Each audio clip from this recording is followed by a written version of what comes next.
Grabe na talaga ang tensyon ngayon mga kababayan, hindi na biro.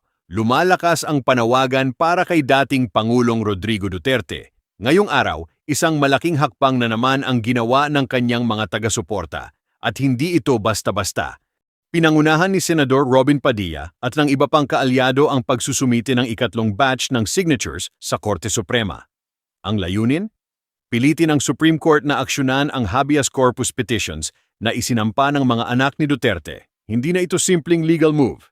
Ito ay malinaw na pagpapakita ng lakas ng suporta mula sa kanyang loyal followers. At habang nangyayari ito, makikita mo ang mga taga-suporta, emosyonal, determinado, sumisigaw ng iisang panawagan. Bring him home! Bring him home!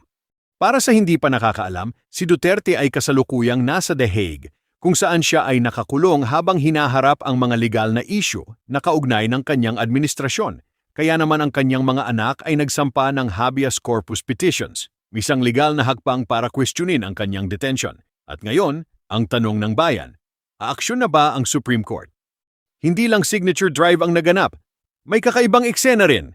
Isang mascot na kumakatawan kay Duterte ang lumitaw at pinapalibutan ito ng mga supporters na tila ba nagbibigay ng mensahe. Hindi namin siya iiwan.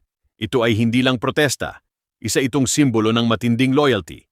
Pero mga kababayan, hindi rin maiiwasan ang tanong, hanggang saan aabot ang ganitong klase ng suporta?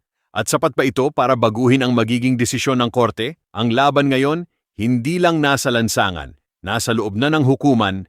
Ano sa tingin ninyo? Dapat na bang pauwiin si Duterte o hayaan ang proseso ng batas na umandar? Comment down below. At kung gusto mo ng ganitong klaseng balita, like, share, at follow para updated ka. Bring him home! Bring him home!